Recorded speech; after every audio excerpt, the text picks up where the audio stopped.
Good afternoon, everybody. Anthony Aniano here from RotoBaller Radio and rotoballer.com with your Week 9 Fantasy Baseball Waiver Wire. The Waiver Wire beginning Monday, May 26th, Memorial Day. The first main checkpoint of your fantasy baseball season. Full disclosure, recording this on Thursday, May 22nd, so obviously promotions, demotions can happen, injuries can occur, stats will change a little bit. As always, we use Yahoo roster percentages as our talking point, trying to find players available in 50% or more of Yahoo leagues.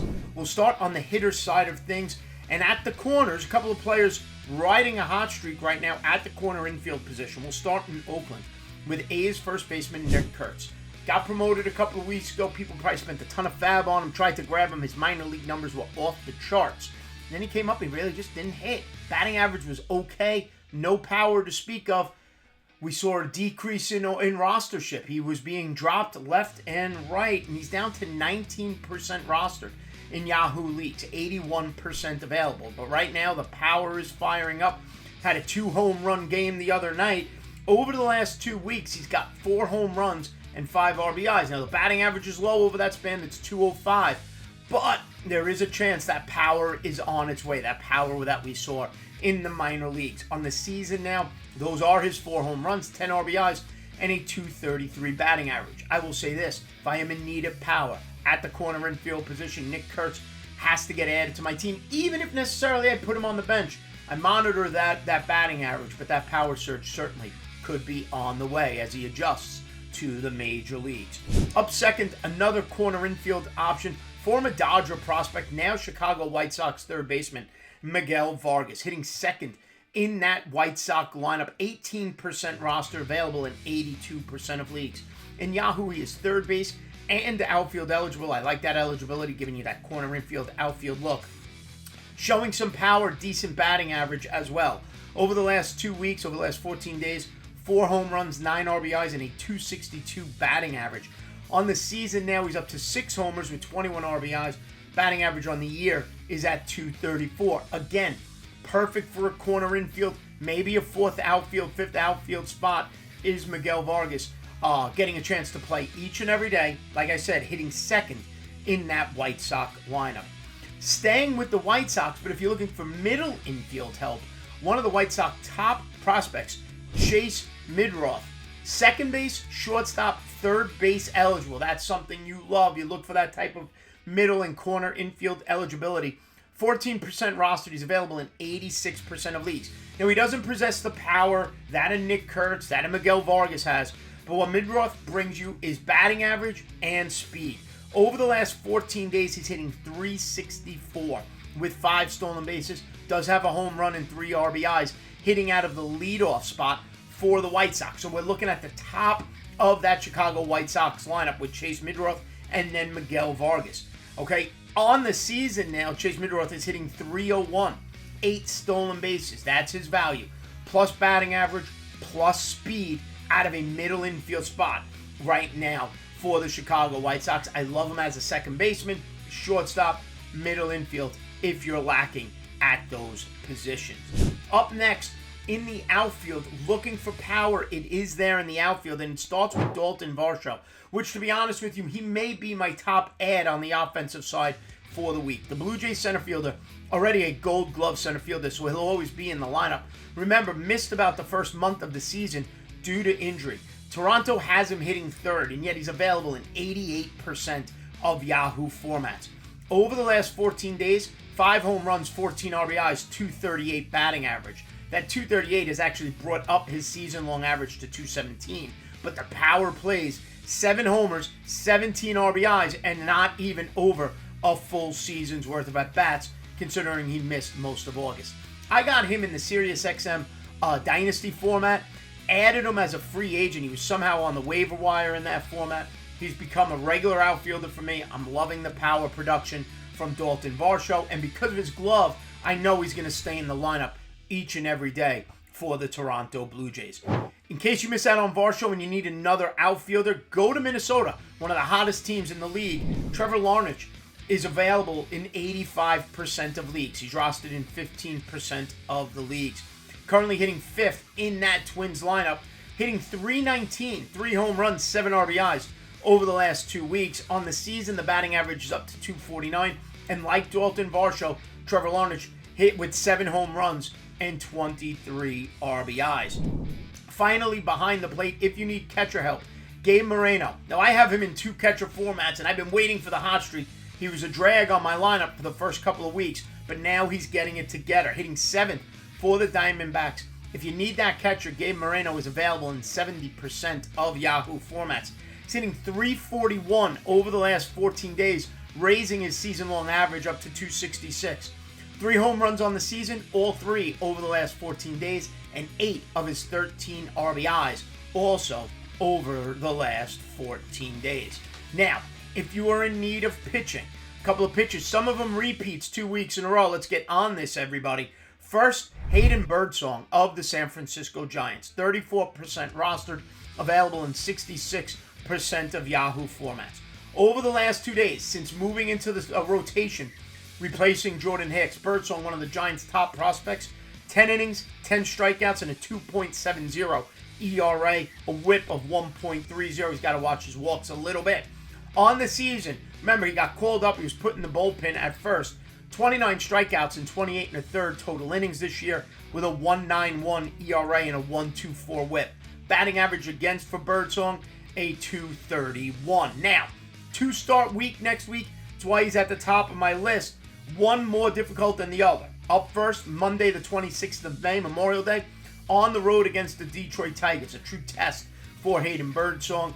Follows that up, though, June 1st, Sunday afternoon. Nice matchup on the road against the Miami Marlins. Up second, and I mentioned Will Warren last week. I'm doubling down and bringing him back into the conversation today. Will Warren still available in 61% of Yahoo formats. Had a terrific start just the other night, verifying what I wanted him for, and that was for the 2-start week this week. His second start of this week is coming up Sunday the 25th of May at Colorado. He pitches another gem. His fab value is going to go through the roof. Next week, though, a tougher start, Saturday the 31st against the Los Angeles Dodgers, so be mindful of that. However, over the last 2 weeks, 3 starts, 18 innings pitched, a 26 strikeouts in those 18 innings, a 1.50 ERA, and a whip of 0.89. He has been fantastic, arguably the second or third best starter on that New York Yankees squad. On the season now, you love the strikeout rate, and that's what attracted me to him last week. 60 strikeouts in 46 and 2/3 innings. ERA is 4.05, but forget that because that goes back to the beginning of the year. And his batting average against, a very respectable .230. Reason Will Warren is not number 1 on my list, A, Birdsong has a 2-start week. 2, Will Warren goes against the Dodgers in this upcoming scoring week on the 31st. If you want to fade him, I get it. But either way, I want him on my roster. Up third, Gavin Williams of the Cleveland Guardians. I mentioned him last week as well with a good 2-start week. Pitched very well in his last start. Over the last 2 weeks, Gavin Williams, who's 60% available, and over the last 2 weeks, 3 starts, 20 strikeouts in 16 innings, a 1.69 ERA, and a 1.06 whip. On the season now, his ERA is below 4 at 3.97.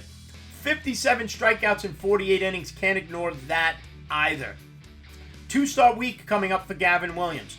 First one is definitely tough. Monday the 26th against the Los Angeles Dodgers. An easier start Sunday, June 1st against the Los Angeles Angels. And finally, my 4th starting pitcher to mention out of Pittsburgh. No, it's not Bubba Chandler. He's already over 50% rostered. We're all anxiously awaiting for Bubba Chandler to get the call up by the Pirates. Nonetheless, Bailey Falter of the Pirates. He's available in 95% of leagues, and he keeps on having success. Problem with Bailey Falter? Strikeout rate isn't as high as some of these other pitchers. Over the last 2 weeks, 11 strikeouts in 16 and 2/3 innings. People don't like that in fantasy. However, he has not given up an earned run. It's 0. His ERA is 0 over those last 16 and 2/3 innings. His whip is under 1 at 0.96. On the season now, his ERA is only at 3.50. The problem? Not enough strikeouts when you look at his numbers on the season. He's got a whip of 1.13 and a batting average against of 221. Bailey Falter's next start, he's got one Sunday, the 25th, against Milwaukee. See how he does there. and then it's Saturday, May 31st, against the San Diego Padres. Finally, if you're looking for relief help, look at Chicago. We keep going back there. Ryan Presley struggles. Porter Hodge hits the injured list. Suddenly we have Daniel Palencia of the Chicago Cubs. He's available in 94% of leagues. He's got one save. He's striking out about 25% of the batters he faces. His ERA is 2.16 in 16 2/3 innings. Now, one last player to mention, and I'm going to mention him, and it's interesting. The Yahoo rostership is very low. I think in other leagues it's very, very high. So that's why I'm on the edge with mentioning Zebby Matthews of the Minnesota Twins. Yahoo's available in 80% of formats. I understand in other formats he's already been rostered. People waited for his call-up by the Minnesota Twins. Now, his debut wasn't particularly good. He only went 3 innings, had 5 strikeouts, gave up a bunch of runs. It wasn't necessarily pretty. Zebby Matthews, however, in the minor leagues this year, 38 strikeouts in 32 2/3 innings at AAA with a 1.93 ERA and a 2.38 batting average against. Now, he's got to start Saturday, probably with the day this video gets released, against the Kansas City Royals. Goes well, Zebby Matthews rostership, fab price, they all go through the roof. However, if he struggles, you're going to get him for less. You may even see people drop him if he struggles. Zebby Matthews in the major leagues last year did struggle as well. The fantasy baseball hype train, though, is all over Zebby Matthews. His start next week, Friday, May 30th, against the Seattle Mariners. So to recap, my top ads as hitter for Week 9 of your fantasy baseball season, we start with Nick Kurtz. Up second, Miguel Vargas. Chase Medroth of the Chicago White Sox is third. Dalton Varsho and Trevor Larnach at the outfield position. And Gabe Moreno if you need a catcher. As far as pitchers go, number 1, Hayden Birdsong. Number 2, Will Warren.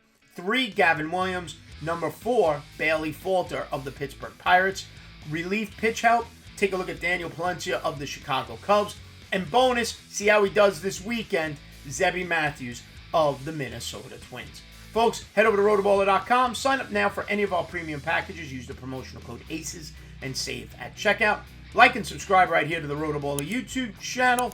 And we will see you next time right here on RotoBaller Radio.